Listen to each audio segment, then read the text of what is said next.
사실 테슬라라는 네. 주식은 PER 이런 개념으로 생각하면 안 된다고 생각합니다. 일론 머스크라는 사람한테 무엇을 더 기대할 것인가? 이 부분이 되게 중요하다고 생각해요.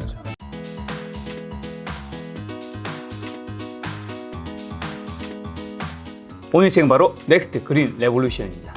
자, 이제 다음 질문으로 내연기관 자동차를 친환경 자동차로 빠르게 대체하고 있는 이제 현대차 그룹.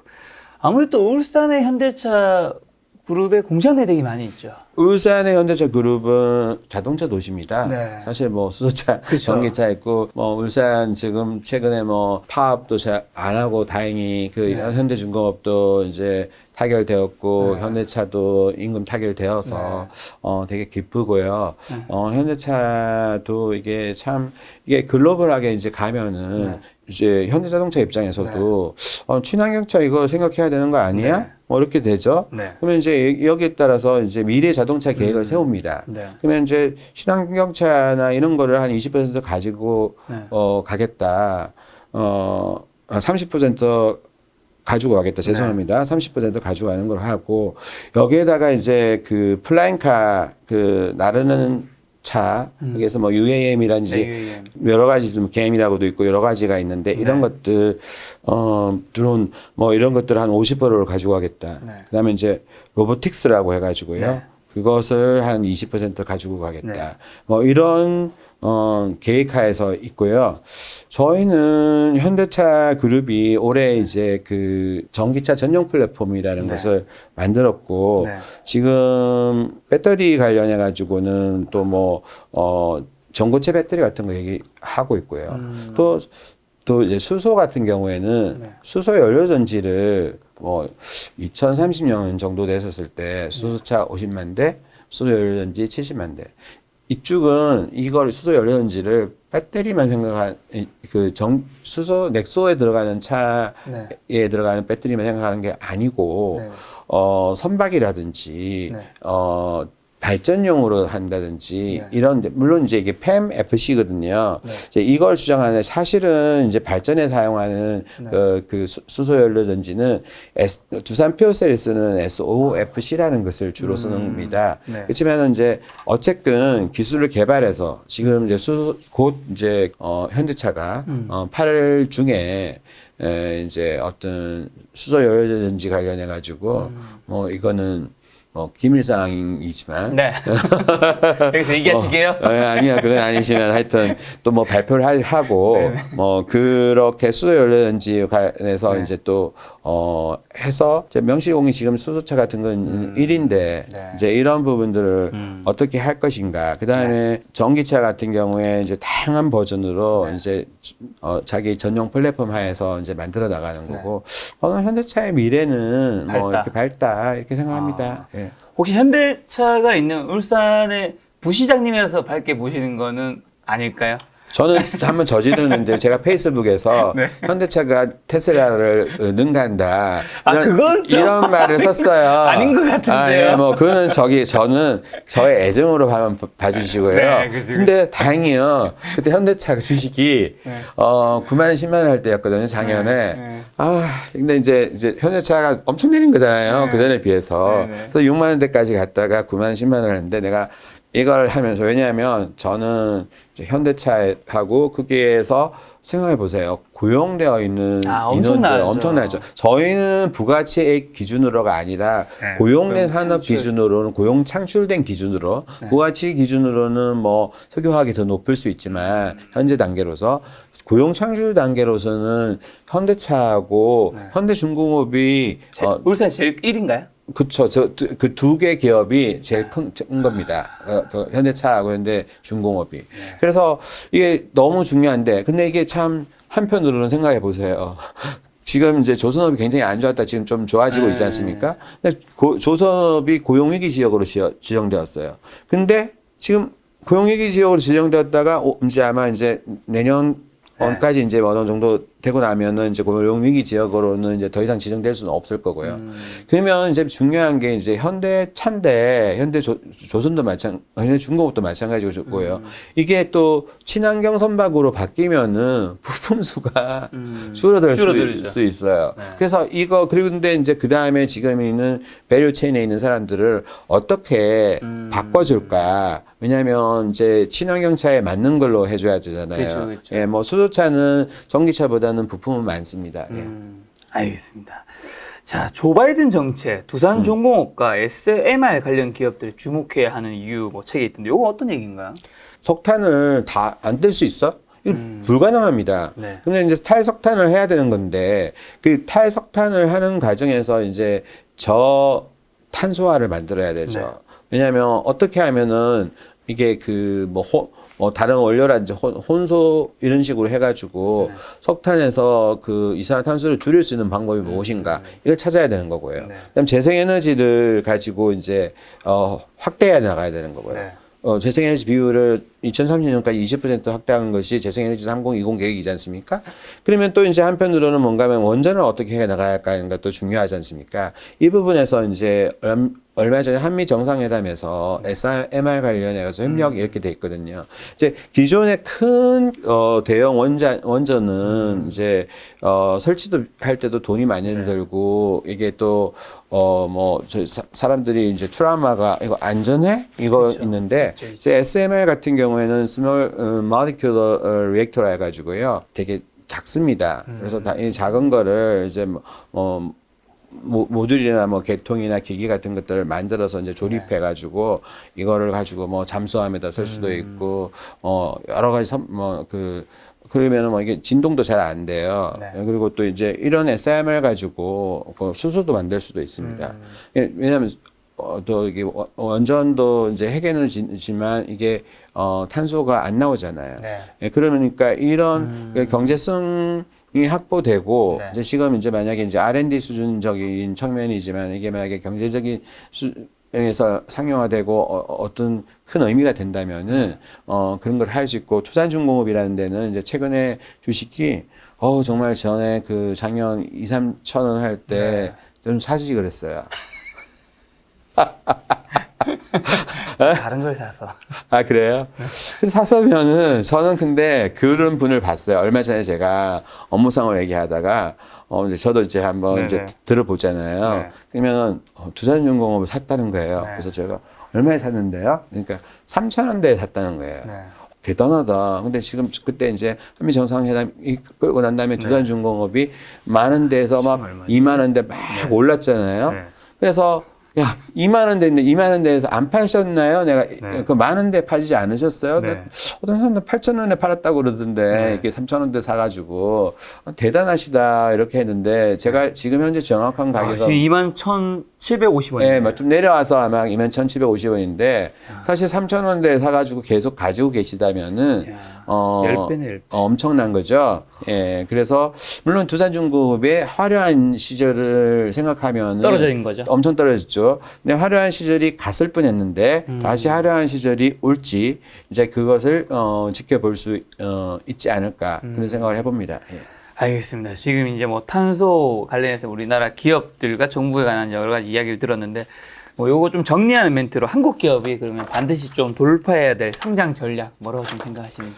한국 기업이 그 잠재력이 굉장히 있어요. 네. 생각해 보세요. 저희 조선 1위 했잖아요. 그렇죠. 예, 저는 한국 기업이 지금 이제 대단해서 네. 이제 지금 경제가 성장하는 겁니다. 네. 저는 그렇게 믿고 싶어요. 그러니까 이제 정부에서 청면 지원하는 부분도 있지만은 기업 중에서 특히나 이제 저희가 이제 반도체 착시 현상이라든지 이런 부분들이 있는데 그러면 이제 결국은 그린 프리미엄을 줄이는 것이 네. 제일 중요하거든요. 네. 이제 이거에서 우리가 어떻게 해서 따라갈 수 있을까? 네. 이런 하는 걸 하는데 이제 그전에는 기업과 기업 간의 경계가 굉장히 지금은 옛날에는 분명히 했지만 지금은 허물어지는 거고요. 또 이제 한 기업이 다른 기업하고 경쟁해서 이길 수 있는 그게 아니고 하나의 산업군이 생태계가 되어서 이 생태계 경제에서 다른 기업들과 경쟁해서 이겨야 됩니다. 그 생태계는 한국 기업들만 이루어질 수도 있고요. 그렇지만 그건 불가능하지 않습니까? 그래서 많은 기업들이 M&A를 해외 기업도 하는 거예요. 그러면은 한국 기업들이 이런 보호하고, 이게 옛날에 보면 현대차 같은 경우에도 주종의 관계들이 많았지 않습니까? 1차 밴드, 2차 밴드. 그렇게 하는 것이 아니라, 왜냐하면 그 단단히 들어가는 부품들이 경쟁력이 있어야 됩니다. 지금 보면 얼마 전에 지금 배터리 같은 거 화재 나지 않습니까? 누구 잘못이냐 이렇게 되는 거잖아요. 이 경쟁력을 잃는 거거든요. 그러면은 이게 내가 이렇게 설계했으니까 너 이렇게 해와. 이런 식이 아니라 너 이렇게 했으니까 정말 다 잘해야 된다. 너 잘해야 된다. 그리고 그 끝단에 있는 것들이 무엇인지가 더 확대되는 거예요. 자동차면 자동차 산업만 있을 것 같지만은 그거를 페이하는 페이먼트까지 연결될 수도 있는 거예요. 그런 어떤 글로벌한 어떤 생태계 군을 하나로 만들어서 이 산업이 다른 나라의 산업하고 경쟁하는 그런 그 시스템으로 가야 되지 않나 하는 그런 얘기를 생각해 봅니다. 알겠습니다. 자, 이번 이야기는 이제 모빌리티, 전기차, 수소 관련해서 좀 여쭤보려고 하는데요. 많은 분들의 관심사, 전기차를 비롯한 에코 모빌리티 성장이 있는 것 같은데, 에코 모빌리티 관련해서 우리가 좀 무엇을 좀 주목해야 될까요, 지금? 에코 모빌리티라는 것이 이제 좀 광범위하니까, 이제 결국은 뭔가 하면 수소 전기차, 그렇죠. 그리고 다른 어떤 이제 모빌리티들, 트램도 될 수도 있고, 선박도 될 수도 있고, 항공기도 될 수 있고, 이런 쪽이에요. 그럼 저희가 이제 이런 부분에서는 결국은 이제 가격 경쟁력이라는 부분들이 어떻게 확보가 되는 것이 중요하다고 생각해요. 그러니까 지금 배터리라든지 수소 연료든지 이런 것들이 가격은 다운되고 내구성은 좋아져야 되잖아요.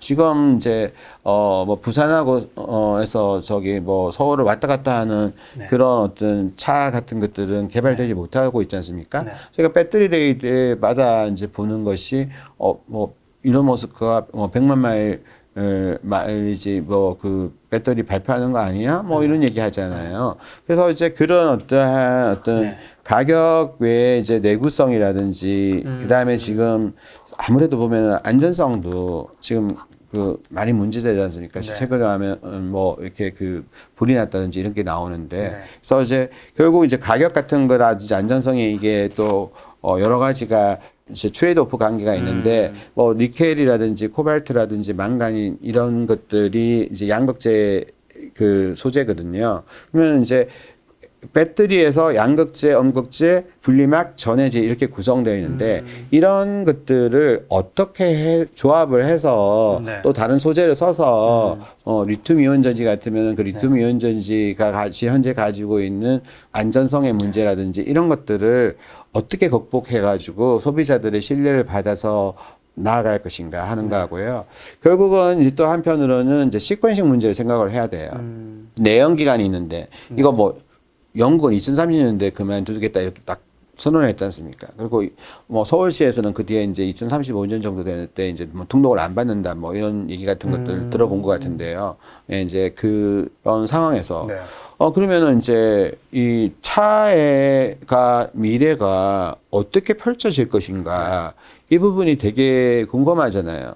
2050년 정도 되면은 지구상에서 전기차가 1억대, 2억대, 그 레인지가 너무 큰데, 그렇게 다닐 거라고, 생산된다고, 이렇게 얘기하더라고요. 1억대, 2억대가 팔릴 거라고. 그래서, 이런 걸 봤었을 때, 저희가 이제 그러면은, 내연기관이 어떻게 없어지고, 사라지고, 그 다음에, 내연기관이 사라지는 속도는 엄청 빨라지는 않을 것 같아요. 왜냐하면 지금도 많은 사람들이 전기차를 내연기관이고 전기차를 사용하는 사람들이나 이런 사람들이 퍼센트지는 적잖아요. 소수죠. 근데 이제 이게 막 올라가고, 그다음 기술 발달해서 계속 뭐 그렇다면은 이제 이게 충전 시설도 있고 인프라가 많이 돼 있어야잖아요. 이제 이런 부분들이 이제 결국 이제 인프라 부분들도 중요하고, 자, 그러면 이제 시퀀싱 차원에서 이제 얘가 이제 내연 기관이 없어졌다고 생각해 보세요. 그러면 어떻게 갈 건가? 그래도 이게 하이브리드 차가 상당 부분을 차지할 거고요. 그다음에 전기차가 차지할 거고요. 이게 수전기차가 좀 사람들이 일반적으로 쓰는 승용차에는 하지 않을까. 그렇게 시커신적인 측면에서는 하이브리드카, 그다음에 이제 진짜 순수 전기차, 그다음에 수소 전기차 이런 식으로 공존을 하지만은 그 시퀀싱은 좀 기술이 발전되는 부분들까지 감안하면은 그런 식으로 하고 내연기관도 어느 정도는 일본 같은 경우에 자동차에다가 그 내연기관차에다가 수소까지 넣어서 혼소해서 이제 탄소 저감하는 자동차로 에너지 효율을 한다면은 그런 거 가는데, 그런 부분들을 보고 지금 현재 또 올해가 이제 중요한 것이 그 전에 테슬라라든지 폭스바겐이 전용 플랫폼을 했는데 올해는 이제 전용 플랫폼으로 많은 그 회사들이 하고 있고 현대도 eGMP라는 것을 통해서 이제 하고 있는데, 그런 것들이 더욱더 발전하고 많은 회사들이 이제 뭐 구글이나 애플이나 이런 쪽에서 자율주행하는 거하고 전통적인 회사들과의 관계 뭐 이런 부분들에 대해서 어떻게 바라볼 것이고 주가 같은 것도 어떻게 흘러갈 것인지 되게 관심이 많을 것 같아요. 주가라고 하셔서 그런데 그럼 전기차의 대표적인 거는 사실 뭐 테슬라 회사니까 테슬라 주식의 방향성은 부시장님은 주식 안 하시니까 편하게 말씀해 주실 수 있잖아요. 어떻게 보세요? 저요? 네. 사실 저는 안 샀는데 작년에 깜짝 놀랐어요. 재산 신고하잖아요. 참 주식을 안 하는 주식이 있었어요. 아, 맞다. 공무원분들은 재산을 우리가 다 알 수가 있죠. 네. 참나. 이게 왜 뭐야 이게 했더니 제 와이프가 그 테슬라 주식을 샀더라고요. 근데 뭐 어떻게 꼭지에서는 못 팔았던 것 같아요. 그다음에 저는 안 묻습니다. 어떻게 했는지. 묻지 않으니까. 근데 뭐 테슬라 주식이 낮았을 때 아주 낮았을 때 산 건 아니고 어느 정도 됐다가 자기 재산이 엄청 올랐다고 했지만 사실 그 사이버머니잖아요. 안 팔면은요. 그 다음에 이제 쭉 내려갔죠.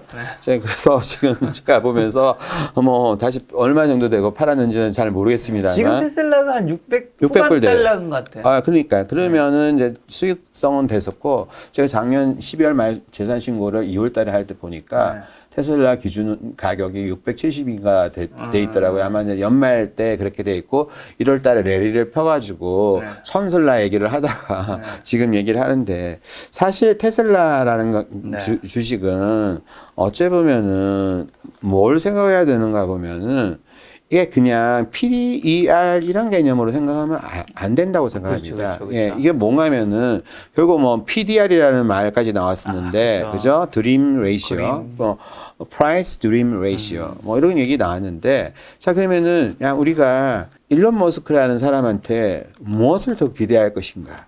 뭐 이 부분이 되게 중요하다고 생각해요. 예, 그게 이제 테슬라를 움직이는 원동력이고요.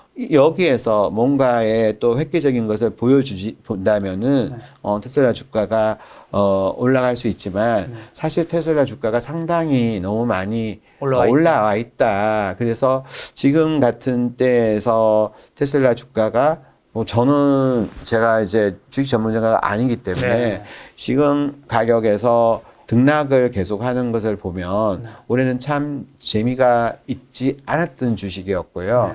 만약에 또 고점에서 사는 사람들은 또 어려움을 많이 겪고 있을 것 같아요. 그렇지만 이제 만약에 일론 머스크가 새로운 시도도 하고 중요한 거는 이제 실적도 중요하고, 또 테슬라라는 것은 항상 불가능한 것을 가능하게 만들어준 회사지 않습니까? 그런 차원에서 뭔가 새로운 것을 자율주행이나 화성 테슬라 다 연결돼 있어요. 뭐 이게 그 뭐 태양광 그 시스템하고 기가팩토리 그거 하고 거기에서 뭐 이게 전기를 생산하고 이게 또 전기를 하고 이게 굉장히 테슬라가 뭐 단차가 품질이 안 좋아 단차가 있어 뭐 이런 얘기 하지만 네. 테슬라가 또 매력이 있다. 네. 그런 부분은 무시할 수 없을 거라서 저는 테슬라가 급락을 한다고 생각하지는 않습니다. 그 전기차 자체는 사실 그 하드웨어인 거잖아요. 그렇죠. 그렇죠. 네. 근데 이제 전기차에서 나아가는 게 이제 자율주행인 건데 그러면 부시장님께서는 당연히 전기차 경쟁력은 하드웨어, 소프트웨어 중에서 좀 소프트웨어로 보시는 쪽일까요? 나중에 소프트웨어냐 하드웨어냐는 것을 구분하는 것이 네. 결국은 어느 시간이 지나면은 무의미한 시간이 될 것 같아요. 그래서 그 사이에는 그런 논쟁들이 계속 벌어지고 있고, 그렇지만은 네. 그 하드웨어 회사는 소프트웨어를 보강을 할 거고요. 네. 또 소프트웨어 회사는 소프트웨어 회사의 1.0, 2.0, 3.0 버전을 계속해서 네. 나아가게 할 것이기 때문에 그런 논쟁은 뭐 지금으로서는 의미가 있지만은 그리고 그 하드웨어 만드는 회사들이 금방 죽을 것도 아니고요. 네. 예, 그 회사들도 발전하기 때문에 그런 다만 미래는 이 바퀴 달린 이 승용차라는 거고 이 모빌리티라는 건 아까 말씀하신 것처럼 단순한 이동을 하는 거리가 아니라 내가 네. 나의 자기 개발을 하고 나를 성장시킬 수 있고 네. 나의 재미, 펀, 커뮤니케이션, 건강 이런 부분들을 다 생각할 수 있는 나만의 어떤 그 공간이라는 새로운 것에서 공간. 새로운 공간. 그리고 뭐 재밌지 않습니까? 거기서도 뭐 수다 떨고 자기도 그쵸. 하고. 예. 자, 그럼 전기차 시장의 최대 관전 포인트는 시장님 뭐라 생각하세요, 부시장님? 배터리 가격에 어떻게 낮아지느냐. 네. 그래서 사실 요즘 주식 중에서 보면 SK IET 네. 이런 거 되게 많이 올랐고 네. 첨보 보면 2차 전지 테마는 굉장히 강해요. 네. 거기에서 에코프로비엠이나 첨보나 그다음에 이제 대형주 중에서도 LG화학 같은 경우에는 좀 100만 원 넘었다가 떨어졌지만은 상대적으로 다른 주식들에 비해서는 강한 거 보면은 2차 전지라는 것은 그냥 단순히 한번 물론 이제 미래 가치를 끌어당겼던 면이 있지만은 그 속에서도 뭔가가 있다. 그것은 이제 결국은 이제 우리가 이제 그건 투자자 입장에서 말한 거고 2차 전지가 결국은 이제 얼마만큼 가격이 다운되느냐 이게 되게 대중화에서 중요한 거라고 생각을 합니다. 그래서 안전성을 높이고 그 가격을 낮추는 그런 전략들 그런 속에서 또 뭐 차별화되는 여러 가지 고품격 프리미엄 차들이 많이 나올 건데 이제 그런 부분들을 관전 포인트로 보고 마켓 셰어가 어떻게 바뀌고 있는지 그런 것들을 주기적으로 업데이트해 보는 것이 중요하지 않을까 그런 생각이 듭니다. 네, 좋습니다. 자, 국가적으로도 뭐 수소 모빌리티에 큰 관심을 가지고 주목해야 한다고요?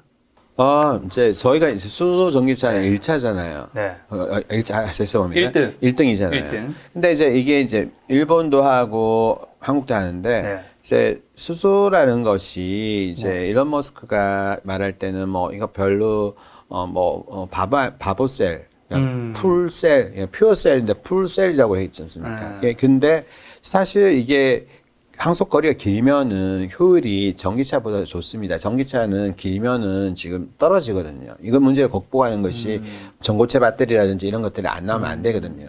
그래서 근데 수소차 같은 경우에는 이제 길게 갈 수 있고 그다음에 그 무게당 그 밀도 그 효율은 오히려 또 전기차보다 좋습니다. 그래서 이제 저희가 이런 어떤 수소 인프라를 울산 같은 경우에는 잘 갖추고 있거든요. 그래서 승용차로서 수소가 계속해서 이제 한국 외에 다른 나라들, 일본 다른 나라들이 계속해서 사용할 것인지에 대해서는 어떤 의구심을 가지는 쪽도 있어요. 그렇지만은 이제 수소를 가지고 모빌리티를 에너지원으로 할 수 있는 데는 무궁무진하지 않습니까? 선박이라든지 드론 등등등등. 그래서 그런 쪽을 생각하면은 저희는 울산 같은 경우에는 트램을 가지고 수소를 생각하고요. 자율주행 차도 수소 버스로 해가지고 하려고 하거든요. 그래서 우리 또 트램 실정화 사업을 해가지고 수소소 연료전지로 네. 수소 연료전지를 지금 수소차에만 있잖아요. 이걸 많이 쌓으면은 네. 자동차에서만 할 수 있는 것이 아니고 배에다가 더 쌓으면은 그게 배에다 실을 수 있는 거고요. 뭐 얼마든지 그 모빌리티에 이걸 할 수 있고요. 네. 또 이걸 넘어서 이제 발전용으로도 아까 말씀드린 것처럼 네. 할 수 있다는 것입니다. 예. 근데 책에도 나오는 내용이 수소 연료 전지 승용차를 본격적으로 생산한 나라는 한국과 일본 두 곳이다. 도심의 수소 충전소 건설 운영이 잘 안 되기에 소비자가 수소 승용차를 원하지 않는다. 한마디로 수소차는 사실 전기차에 비해서 인프라라든가 조금 기술이 좀 부족하는 돈이 너무 많이 듭니다. 예. 그러니까 뭐 도심에 수소 뭐 주유소가 만들어지긴 사실 좀 쉽진 않잖아요. 네, 맞아요. 그래서 트럭이라든지 네. 큰 차에서 수소의 의미가 더 크고요. 네. 또 이제 울산같이 인프라가 잘 갖추어진다면은 수소차의 그 문제도 이제 네. 그 어느 정도 해결될 수 있지만 네. 전기차에 비해서 인프라가 충전 인프라가 전국적으로 봤을 때는 부족한 것은 분명히 맞습니다. 예. 포스코의 미래가 수소에 있다. 이건 어떤 얘기인가요? 네, 아까도 말씀드린 것처럼 수소하는 자체. 그 얘기를 제가 하고 그다음에 이제 결국은 수소를 전체 그 한 29.5%를 미래에 어느 시점에 가서는 담당하겠다. 뭐 이런 얘기를 한 겁니다. 부시장님 말씀 들어보니까 뭔가 수소를 굉장히 좀 중요시 여긴 것 같은데 네. 이 수소하면 또 떠오르는 게 이제 니콜라 네. 있지 않습니까? 예. 이게 뭐 올해 초만 해도 이제 뭐 사기냐 아니냐 뭐 이런 얘기가 되게 많았는데 수소 트럭 니콜라 허구라고 보시는지 어떻게 보세요? 저는 뭐 이제 이게 허구다고 얘기를 제가 공인으로서 말하는 거는 되게 아닌 것 같고 네. 다만 이제 그 광고하는 모습 자체에서는 네. 그런 부분들이 분명히 뭐 실수든 어떻든 뭐 문제가 과대된 게 있다. 과대돼서 포장된 거 있고 그다음에 그로 인해서 이제 처음에 하나에서 하나 솔루션 지금 그 하시는 분이 투자를 많이 했다가 이제 처음엔 주식이 엄청 올랐지 않습니까? 네. 근데 이제 지금은 굉장히 떨어졌고 또 GM하고도 협력하는 부분들도 뭐 이제 없었던 일로 돼버렸잖아요. 그래서 이제 그런 부분이 있었고 또 테슬라하고 또 그 니콜라하고도 이렇게 그 소송하고 그러는 부분들이 상당히 있습니다. 그래서 그렇죠. 이 회사가 어떻게 될 것인가에 대해서는 주시할 필요가 충분히 있다. 이런 말 정도로 얘기하고 싶습니다. 알겠습니다. 책에 보면 미래학자 제러미 리프킨이 수소 경제가 시장 정치와 사회 제도를 본질적으로 바꿀 것이다라고 역설을 했는데 지금 우리 정부와 기업들은 그러면 이제 수소 경제 생태계를 조성하기 위해서 좀 어떤 노력을 기울이고 있는지. 수소를 이제 생산해야 되는 거고요. 네. 그다음에 수소를 이제 뭐 저장을 할 수도 있어야 되고요. 그렇죠. 또 수소를 이제 배관이라든지 이런 걸 통해서 유통할 수도 있어야 돼요. 그다음에 또 이제 수소를 각종 활용할 수 있는 부분들이 있어야 하잖아요.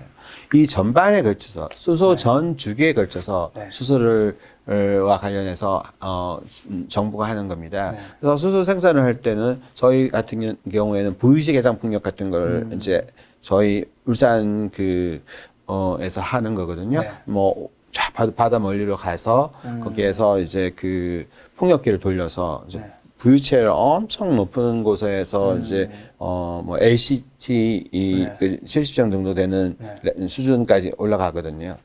그런 쪽에서 이제 그 그린 에너지를 만들어서 그 이제 풍력 돌려서 이제 수소를 만든다든지 아니면 또 이제 지금 LNG 가지고 이제 저희가 이제 물론 이게 화석 연료기는 하지만은 저기 진짜 뭐 석탄이나 이런 거보다 낫잖아요.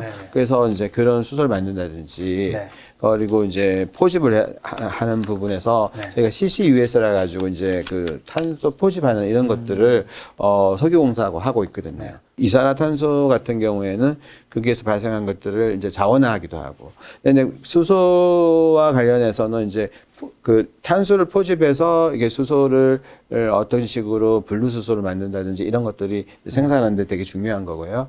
대부분의 수소는 이제 아까 말씀드린 것처럼 LNG에서 합니다. 근데 이제 또 이게 배관을 울산 같은 데는 이게 수소 사람들 쓰려면은 단가가 킬로그램당 7,000에서 8,000원 하는데 이 킬로그램당 이게 좀 싸야 되잖아요. 근데 배관을 통해서 하면은 수소가 배관이 잘 되기 때문에 이게 물류비가 적게 듭니다. 그래서 그런 부분이 있고요. 그다음에 액화수소라는 것이 수소 같은 경우에 울산에서는 효성, 그다음에 이제 SK 가스 뭐 이런 쪽에서 액화수소를 하는데요. 이 액화수소는 밀도를 800분의 1로 줄일 수가 있습니다. 그러면 이제 그렇게 해가지고 이제 그 수소를 이제 이동하는 것들 중요한 거고요. 그다음에 이제 수소 아까 활용하는 부분 같은 경우에는 이제 저희가 이제 수소 연료전지가 있고 수소 연료전지 가지고 전기를 일으키는 거예요. 수소 연료전기 가지고 이제 그 미국 같은 데서는 이제 미국에서는 가정집이 그 전기가 나오는 경우 많지 않습니까? 이걸 가지고 뭐 데이터 센터를 수소 연료전지로 돌린다든지 갑자기 정전이 일어났는데 뭐 이렇게 하면은 수소 연료전지 가지고도 할 수도 있잖아요. 그런 것처럼 또 넥소나 이런 데에서 또 이제 수소 그 차를 만들어서 활용하는 거, 뭐 각종 모빌리티를 가지고 활용하는 거, 뭐 이런 것들이 전반적으로 정부가 하는 정책이라고 할 수 있겠습니다. 자, 이번 주제는 되게 이제 투자하시는 분들이 참고하면 좋을 것 같은데요. 책에 보니까 빅 그린 기술이라고 하면서 지금 주목해야 돼. 10대 빅 그린 기술. 어떻게 보면 우리 투자 포인트를 찾을 수도 있는 것 같아요. 제가 한 가지씩 말씀드리면, 부시하니까 좀 간략한 설명 하나씩 좀 해주시면 좋을 것 그냥 같습니다. 간단하게 말하겠습니다. 이거 너무 이제 시간 제약이 있어서 제 책에 자세히 나와 있고요. 또 재밌게 썼습니다. 그래서 기후변화 기술. 기후변화가 사람이 한 거야 아니면 자연이 한 거야. 만약에 그러면 기후변화가 누구 때문에 발생했다면은 이 기속을 누구한테 너 책임이야. 책임이 너라는데 그러면은 그것을 지금 인공위성이라든지 인공지능 뭐 데이터셋 이런 여러 가지 기술들이 발달되어 있어 가지고 오랫동안 모니터링을 하고 이렇게 하면은 시뮬레이션을 할 수가 있잖아요. 그러면은 이런 큰 사건이 일어났었을 때 이런 이유 때문에 기후변화가 요인들이 발생했고 이런 요인들을 가지고 있었을 때 앞으로는 프리딕션을 어떻게 할 것인지 예측을 어떻게 할 것인지 그리고 이 부분에서 정책적으로 어떻게 방지할 수 있는 것들을 해야 될 것인가 이게 중요하고요. 결국은 여기에서 같이 나오는 것이 새틀라이트로 관측을 해서 이게 지금 여기 뭐 탄소가 많이 나온다. 인공위성을 통해서 또 다른 기술과 함께 이걸 해서 예를 들어 어떤 숲에서 이 숲이 그 황폐화되거나 아니면 또 울창해지거나 뭐 이런 과정에서 여기는 나중에 이제 그 탄소 포집을 탄소 배출 문제 때문에 나 이런 크레딧이 필요해. 내가 지금 탄소 배출권 때문에 이제 뭐 이렇게 살림이 필요해. 이런 데하고 매칭을 시켜주는 회사들이 있어요. 이런 회사들을 눈여겨 보면은 좋을 것입니다. 그리고 이산화탄소 포집기라는 거는요. 탄소 네거티브예요. 나무 같은 경우는 심어주면 나무는 탄소를 내뿜지 않잖아요. 흡수만 하잖아요. 이거는 마찬가지로 탄소를 뽑아 당기는 건데 이걸 발명하는 사람이 이제 조만간에는 이게 되게 비싼 거거든요. 이제 배터리 같은 경우에 탄소 공기를 들어와서 탄소를 흡수하고 탄소만 배출하도록 하고 이렇게 하면은 진짜 배출을 안 하고 하는 거잖아요. 이런 회사에 많이 투자를 하는 사람들이 많습니다. 그래서 이제 그런 부분도 눈여겨 볼 수 있고 이런 어떻게 해서 이제 탄소만을 골라서 이걸 가지고 또 재활용하기도 하거든요. 그래서 이제 그런 기술에 뛰어난 기업들 그런 기업들에 투자하는 게 있는데 책에 외국 기업들 설명되어 있습니다. 알겠습니다. 세 번째는요? 이거는 뭐 너무 중요해서요. 그린 수소는 우리가 결국은 핵심입니다. 지금 이제 그린 수소 우리나라 만들어 본 적이 없어요. 그린 수소는 결국은 소형원전이나 재생에너지에서 나오는 탈탄소인 정말 깨끗한 수소인데 이 그린 수소는 뭐 강력한 뭐 수소 관련 테마고요. 이런 것을 하는 기업이 그러니까 이제 포스코도 이제 그린 제츠를 추구하고 있고 그다음에 고려아연 같은 경우도 해외에서 이제 그 호주의 썬메탈이라는 회사를 만들어서 그 고려아연 썬메탈이 이렇게 태양광이나 풍력 이런 걸 통해서 그린 수소를 만들고 그린 수소를 가지고 이쪽 그 우리나라의 암모니아 형태로 가지고 오는 것을 생각하고 있습니다. 암모니아는 액체 상태에서 영하 33도시면은 가져올 수 있고, 액화수소는 마이너스 253도니까 너무 온도가 낮아야 되잖아요. 네. 그래서 이제 이런 부분들 눈여겨 보면은 좋을 것 같고요. 그다음에 리튬 금속 전지라는 거는 리튬 이온 전지가 가지고 있는 아까 불안전성, 뭐 화재도 잘 나고 네. 안전하지 못하다 네. 이런 부분 때문에 이제 그 MIT에서 새로 만들었던 기술인데요. 네. 이거는 얼마 전에 현대자동차 쪽에서도 네. 좋은 기업을 인수를 했습니다. 흔히 우리가 지금 사용하는 배터리는 리튬 이온 배터리입니다. 네. 리튬 이온 배터리라는 것이 이제 불안전한 요소들이 존재해요. 무게당 에너지 밀도를 더 이상 높이기 어려운 한계도 있고요. 기온이 낮아지면은 충전율이 급격하게 떨어집니다. 분리막 손상도 있고요. 내부에 높은 전력이 발생하면서 폭발하거나 화재 위험이 생길 수 있어요. 그리고 뭐 이게 그 충전 시간이 오래 걸리는 게 이게 문제거든요. 네. 이런 부분들을 이제 그 리튬 금속 전지는 보통 리튬 금속을 음극으로 사용하고 네. 그 이제 실리콘밸리에서 있는 이제 스타트들이 이제 전기차를 대중하게 훨씬 더 대중의 입맛에 더욱더 맞게 하려면은 어떤 전지를 만들면 좋을까 했을 때 이제 리튬 금속 전지를 했고요.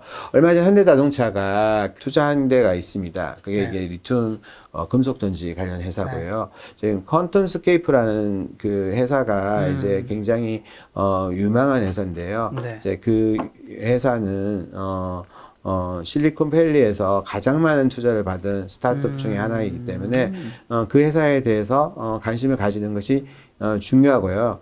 이제 2021년에 이제 이게 리튬 금속 전지가 이제 유망 기술 선정됐지만 2024년이 되면은 네. 양산을 시작해서 연간 생산 규모를 20기가와트시까지 확대해 나갈 계획입니다. 자, 다섯 번째는 테슬라 오토파일럿. 이건 뭐 굳이 더 네, 아까 되겠죠? 말했는 거고, 네. 저는 이제 그냥 책에 나오는 부분 한 분을 그냥 매력적으로 한번 읽어보겠습니다. 네. 테슬라를 반납한 다음날, 약혼자와 나는 LA 고속도로를 달리다가 누군가 가속해서 3차선을 넘어 여러 명의 운전자들 앞에 끼어들고 있는 것을 보았다.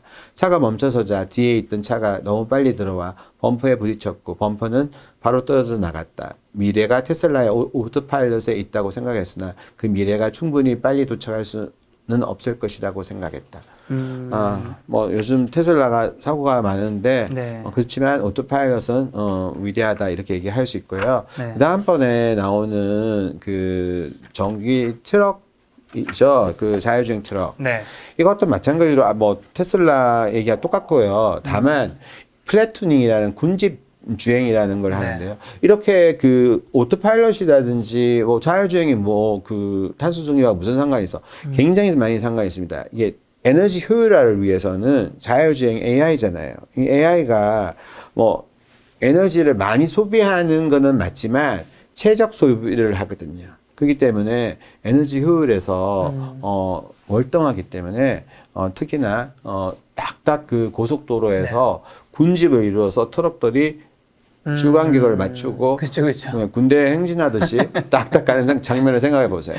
네. 엄청 그 에너지도 소비되고요. 또 좋은 게 하나 있어요. 사람들이 나중에는 자율주행차 완전한 의미에서 네. 5단계면은 무인 자동차잖아요. 네. 근데 사실 차는 무인 자동차로 갔다 올 수 있어요.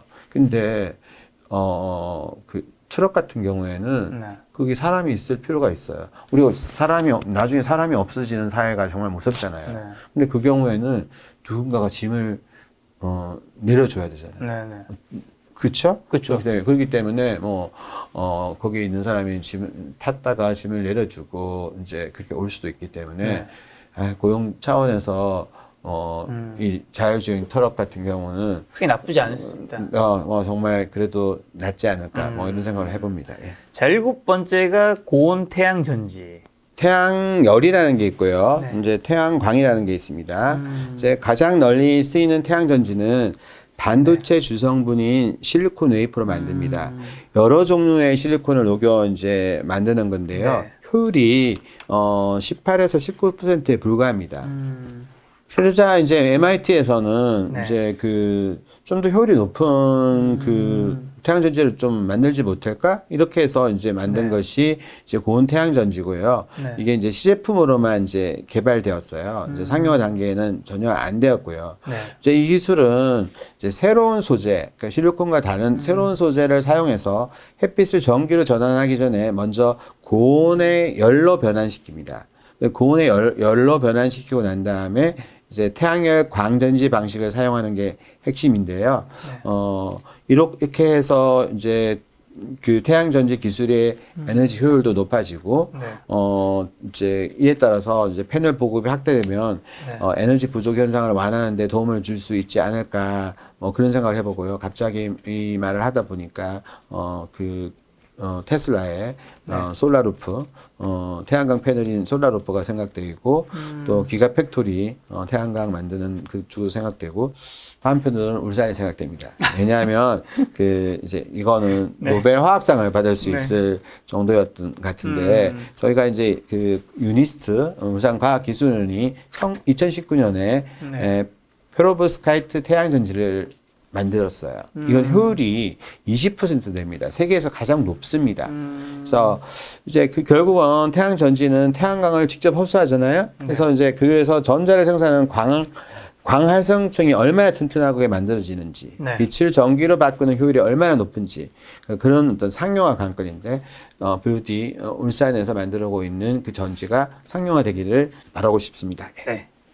자, 8번째는요? 솔라시티는 아까 이제 제가 말씀드린 거고요. 네. 미국에 가면은요, 네. 우리나라와 달리 태양광은 우리나라는 진짜 유효부지가 별로 없어요. 네. 자, 이제, 어디다가 태양광을 설치합니까, 우리나라는? 우리 집으로 하면은? 천장. 네. 지붕이죠. 네. 벽면에. 네. 그러니까 지붕의 남자가 돼 보실 수도 있고요. 네. 벽면에 기대어 보기도 할 수도 있고요. 네, 네. 근데 창문을 이제 또 투명하게 해가지고 창문을 여는 남자가 될 수 있어요. 네. 창문을 이렇게 딱딱 해가지고 태양광을 이제 만들 수 있는데 사실 테슬라는 재생에너지를 생각한 거예요. 태양에너지 움직이는 자동차. 네. 이걸 만들기 위해서 이제 네. 솔라시티의 기가팩토리가 얘기가 되었다는 거고요. 이것이 네. 가정집에서 미국은 60%가 가정집에서 태양광을 태양광 전체가 네. 중에서 60%를 가정집이 차지합니다. 그래서 그쪽에 태양광 패널을 네. 싸게 보급해 주는데 그 일론 머스크의 솔라시티 기가팩토리가 이제 기여를 했다는 겁니다. 예. 네. 자, 9번째는요? 이제 차세대 원자력이라는 부분을 이제 보면은 이게 뭐 빌 게이츠도 나오고 제프 베이조스도 나오고 일론 머스크도 나오고 여러 사람들이 이제 이런 부분에 대해서 생각을 하고 있어요. 근데 왜 세계 보호들은 이런 차세대 원자력에 관심이 많을까 이런 생각을 해보는데 저희가 이제 그동안에 인공태양 같은 경우에는 그 케이스타나 이터 이런 프로젝트들을 생각했습니다. 그때 이제 큰 토카막이라는 게 있고요. 저 이제 태양의 모습을 본따서 네. 태양이 이제 수소로 가득 차 있잖아요. 네. 태양이 수소로 가득 차 있는데 이 수소가 가득 차 있는 모습에서 이제 수소 길이가 이제 어떤 순간에 이제 부딪히는 경우에 핵융합이 됩니다. 핵융합이 되고 거기에서 이제 질량 결손이라는 게 발생해요. 네. 그게 뭔가 하면은 헬륨이 되고 이제 네. 질량 결손이 발생해서 E는 MC 자성이라는 아인슈타인의 원리에 의해서 그 질량 결손된 부분만큼이 에너지로 지구에 도착하는 겁니다. 그래서 이제 그걸 가지고 똑같은 거를 한번 해서 이제 그 인공태양이라는 걸 한번 만들어 보자고 하는 것이 있고 인공태양으로서 결국적으로 이제 수소를 한번 만들어 보는자는 것이 이제 이것만 만들어지면은 뭐 거의 수소 끝판왕이 되는 그런 문제가 생기는데 이걸 오랫동안 해봤더니 지금도 30년 뒤에 될 거다. 근데 그 사람들 다 나이 들어서 돌아가실 수도 있잖아요. 그러니까 이 경우에는 더더욱 더 이 기술을 보존하는 것들이 필요한 거예요. 그래서 그렇게 큰 거 말고 네네. 작은 걸 한번 만들어서 상용화를 해보자는 것이 세계적인 조류가 됩니다. 그래서 핵융합에 있어 가지고도 작은 것을 만들어서 해보겠다고 해서 미국 캠브리지에서는 커먼웰스 퓨전 시스템이 있었고요. 그 다음에 이제 그 옥스퍼드 대학에서 퍼스트 라이트 퓨전이라는 것을 했는데 이게 퍼스트 라이트 퓨전 같은 경우에는 2024년에 손익분기점에 도달한다고 돼요. 그래서 진짜 핵융합의 시대가 도래하지 않는 건가? 진짜 그런 생각도 해보고요. 뭐 이렇게 소형 원자로만 한번 그냥 앞에 설명했지만 소형 원자는 이제 크기가 되게 작아서 이제 아까 제가 말씀드린 것처럼 이제 잠수함이나 이런 데서 할 수 있잖아요. 그래서 이게 노후화력 발전소를 대체할 수도 있고 해수 담수화 등에도 사용될 수도 있고 수소를 만드는 데도 사용될 수 있고 그런 기술입니다. 예. 자, 오늘 여러 가지 뭐 넥스트 그린 레볼루션에 대한 이야기를 나눠봤는데요. 주식 시장의 다음 거품은 녹색 인프라에 묶여 있는 주식 중심으로 형성될 수 있다. 뭐 이런 멘트가 좀 있는 것 같더라고요. 이게 뭐 저희 주식 개인 투자자분들이 이쪽 분야를 공부해야 되는 이유이기도 한 것 같은데 그렇게 보시나요? 경계를 해야죠. 네, 경계는 해야 돼요. 예, 왜냐하면 네. 올 초에 풍력이라든지 네. 이런 쪽을 많이 사는 사람들 같은 경우에 네. 손해를 봤을 경우가 굉장히 커요. ESG 해가지고 뭐 바람이 불면은 막 그쪽으로 돈이 몰리잖아요. 네네. 미국 시카고에 본부를 둔 투자 조사 기관이 있어요. 그 모닝스타라고 있는데 네. 그 자료를 보면 그 ESG와 연계된 글로벌 펀드는 2019년에 네. 1,650달러에서 2020년 3,500달러로 급증했습니다. 그래서 또 다른 기관에 또 보면은 뭐 이게 재생에너지와 전기차에서 네. 돈이 막 5천억 달러 이상이에요. 네. 그래서 이렇게 이제 그러면 이제 지금 생각해 보십시오. 이제 조 바이든이 이제 네. 탄소 중립을 실현하고 앞으로 11월 되면은 다 이게 높일 거 아닙니까? 우리도 높여야 되는 거고. 근데 이미 많이 했던 나라들은 그 이게 친환경을 많이 했던 나라들은 상대적으로 네. 그 투자의 메리트가 약할 수도 있어요. 그렇죠. 근데 우리는 시작하는 단계잖아요. 그래서 시작하는 단계에서는 오히려 주식이 가치가 더 있을 수도 있습니다. 네. 그래서 만약에 이제 그런 어떤 거품이라는 부분들을 이제 폭탄 돌리기 식으로 생각하시던 주식들이 많이 빠졌고 그 회사들이 유망한 회사라고 생각된다면은 네. 뭐 그동안에 충분히 조정받았던 분야인 경우에는 사도 되지 않을까. 그리고 정말 이거는 테마가 2030년, 2050년까지 갈 수 있는 것이기 때문에 조정받을 때일수록 사도 좋은 주식이 그런 분야의 주식이라고 생각합니다. 예. 그럼 투자자 관점에서 좀 무엇을 봐야 하는지 조언 좀 부탁드리고 그리고 또 구체적으로 추천해 주실 만한 뭐 친환경 테마 종목이 있다면 조선업이면서 풍력을 같이 하는 곳. 네. 네, 그곳은 강력한 테마가 일어날 수 있지 않을까 생각해 보면은요. 풍력과 태양광이 네. 전 세계적으로 IEA에 의하면은 4배 수준으로 올라갑니다. 근데 그것도 이제 저희가 부유식 해상 풍력 같은 경우에는 뭐 그전에 한 게 없어서 이게 액수를 따질 수가 없어요. 그 성장 속도가요. 네. 근데 거기에서 만약 어떤 회사가 주도적인 위치를 차지한다면은 네. 굉장히 주식도 올라가지 않을까 그런 생각해 봅니다. 자, 2020년에 신재생 에너지 ETF 수익률이 S&P 500 지수보다 크게 상회했는데 대표적인 ETF 상품 ICLN 이게 이제 향후에도 지수보다 투자 가치가 더 있다고 보시는지 부시장님께서. 올해는 좀 안 좋았어요. 네. 사실 저는 뭐 올해 그 어떤 그 유명한 그 투자 그 회사들이 수익률이 마이너스인데도 많다고 들었습니다. 네. 아마 이제 주식시장이 연초에 팍 올랐다가 이제 뭐 그냥 행보하다가 좀 이렇게 왔다 갔다 하는 그리고 또 뭐 인플레이션 논쟁도 있고 네. 이렇게 하지만은요. 저희는 이제 아까 제가 말씀드린 것은 구조적으로 성장하는 주식들은 네. 결국은 간다. 자, 보세요. 저희가 이제 뭐 이렇게 말씀드리는 것은 한 예를 이제 이미 지나가는 주식이기 때문에 말씀을 드리고, CS 윈드라는 네. 그 풍력회사 알고 있죠. 이제 CS 윈드가 그 타워 1입니다. 타워라는 게 이제 터빈에서 이렇게 있고, 그다음에 거기에 이제 너셀이라는 부분이 있고, 여기에 이제 날개가 있어요. 이제 이게 그 CS 윈드가 글로벌 밸류 체인에 들어갔기 때문에 CS 윈드 주가가 그렇게 많이 오른 겁니다. 매출 구조를 한번 보세요. 엄청난 매출을 보였거든요. CS 윈드 주식이 지금은 뭐 한 7만 원대 하나요? 전에 한번 봤을 때 7만 원 정도에 하는 것 같은데, 이제 뭐 이게 보면 한 10배 정도 올랐거든요. 근데 이렇게 키운 건 같이 했던 글로벌 협력사들이, 밸류 체인에 넣어준 겁니다. CS 윈드가 베스타스의 그 미국 회사를 샀잖아요.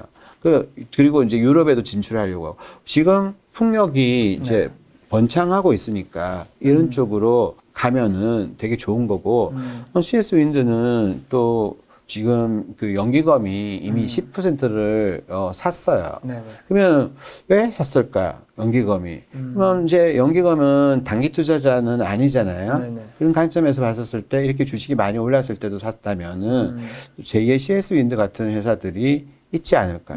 그래서 아까 제가 말씀드린 것입니다.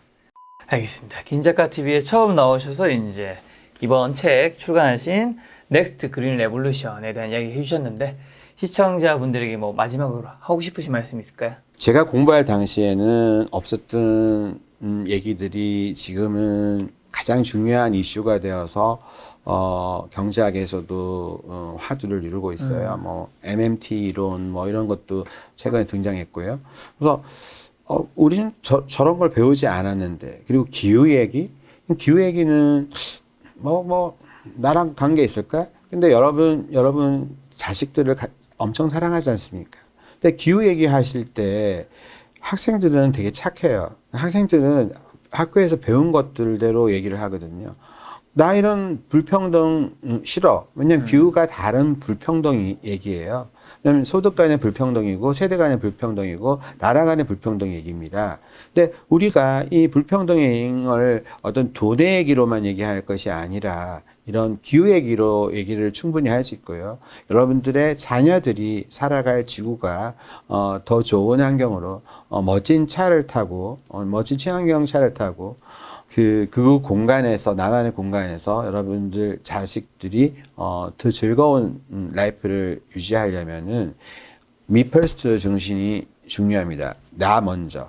그러니까 나 먼저. 근데 기업도 지금 그냥 무늬만 ESG가 아닌 진정한 ESG, 그리고 저희가 에너지 믹스를 어떻게 해나가야 될지 정부는 굉장히 고민을 해야 되고요. 신재생 에너지와 핵에너지, 그리고 다른 수소 같은 신에너지, 이런 것들이 잘 그 에너지 믹스로서 우리나라 그 에너지원의 다양성을 높이고 풍부한 에너지를 만들고, 그런 에너지를 만드는 과정에서 우리나라의 제조업이 더욱더 번성하기를 바랍니다. 알겠습니다. 부시장님 가시기 전에 제 개인적인 궁금증 하나를 좀 해결해 보고자 하는데요. 네. 부시장님의 제가 양력을 보니까 이제 원래는 연세대 경제학과 졸업하셨죠. 네. 그리고 이제 미시간 주립대 파이낸스 석사, 연세대 공학 박사. 그 이후에 이제 1990년에 행정고시 합격하고 이제 기재부 네. 근무를 하셨잖아요. 사실 네. 기재부라고 하면 이제 행정고시 파스한 분 중에서도 굉장히 조금 이제 좀 더 뛰어난 분이 갈 확률이 좀 더 높다고 저희가 또 알고도 있는데, 네. 그리고 현재는 이제 울산광역시 경제부시장도 하고 계시고 책도 한 8, 9권 내셨잖아요. 네.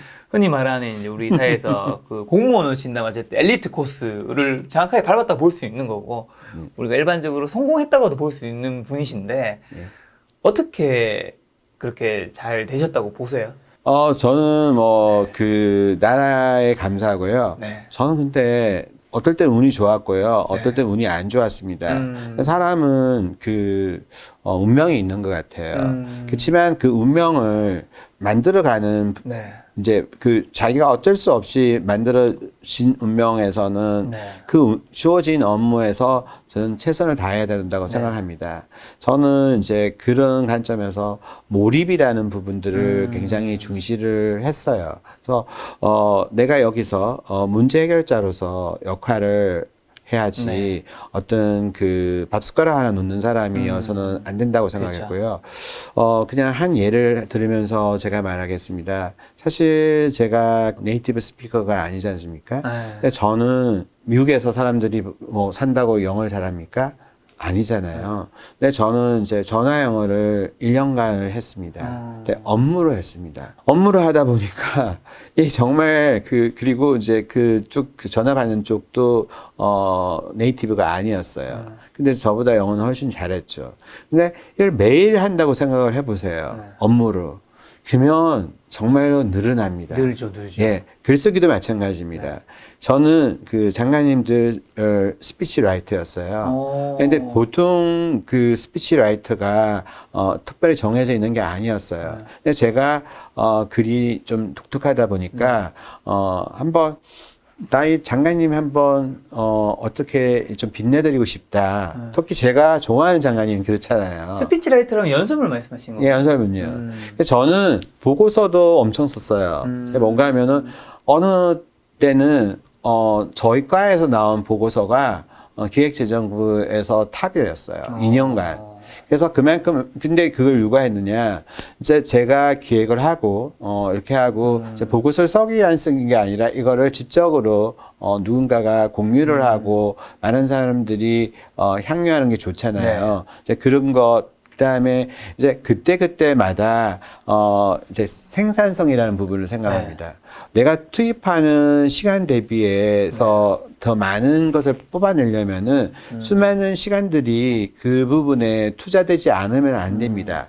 그렇지만 그 스레시홀드라고 하나요? 네. 그것을 넘어서는 순간에 되면은 모든 일하는 것들은 비슷합니다. 제가 울산에서 일하는 거는 기획재정부에서 일하는 거하고 다르지만 접근 방식은 같습니다. 어떻게 문제를 해결할 것인가. 예. 그 부분에 대해서 저는 항상 고민을 하고요. 하루하루를 그렇게 살고 있습니다. 어떻게 보면 경제학과의 그 경제부시장님이 운과 운명이라고 하면 어떻게 보면 되게 굉장히 비과학적인 것처럼 생각할 수도 있잖아요. 네. 그런 거를 좀 굉장히 중요하다고 말씀하시는 게 굉장히 좀 인상 깊었고, 어쨌든 어떤 순간에도 우리가 뭔가 불운이 닥쳐거나 했을 때도 어쨌든 아니면 행운이 닥쳤더라도 그 순간의 태도와 몰입이 지금의 나를 만들 수 있다. 당연하죠. 행운은 오래 가지 않습니다. 다시 내가 이렇게 생각해서 이 정도 됐는데 나 더 잘 되는 거 아니야? 근데 신은 또 가혹하기도 합니다. 그렇죠. 그렇지만 절망하지 않고요. 여러분들이 그것을 즐길 때 즐기는 것만큼 생산성을 늘려주는 건 그렇죠. 없다고 생각합니다. 여러분 그 책 쓰는데 힘들어요. 근데 힘들죠. 저는 이거를 즐겁게 하거든요. 예, 스트레스를 푸는데 이제 어떻게 생각하면은 나 이거 가지고 뭐 이거 정말 누구하고 향유하고 싶어. 누가 시켜서 하는 게 아니에요. 어떤 사람이 그래요. 뭐 이거를 시간도 없었는데 어떻게 썼어요? 근데 시간이 없어서 뭘 못한다는 말은 절대 사실이 아닙니다. 그렇죠. 자기가 몰입을 하고 한다면은요, 할 수 있고요. 그때까지 수많은 글들을 썼고 그런 것들이 내공이 되어서 그 몰입이 결과물로 나오는 것입니다. 예. 어떻게 보면 누가 시킨 게 아니라 부시장님께서 하고 싶었기 때문에 몰입할 수 있는 거였겠죠. 네, 그래서 그럼요. 많은 시청자분도 누가 시킨 게 아니라 내가 정말 하고 싶어서 하는 일, 그런 게 하나씩 있으면 좋겠다라는 생각이 마지막에 들었습니다. 오늘 만남의 손님은 조용경 부시장님이었습니다. 지금까지 여러분 소중한 시간 함께 해주셔서 정말 감사합니다. 오늘도 김 작가였습니다. 고생 많으셨습니다. 감사하고 행복한 시간이었습니다.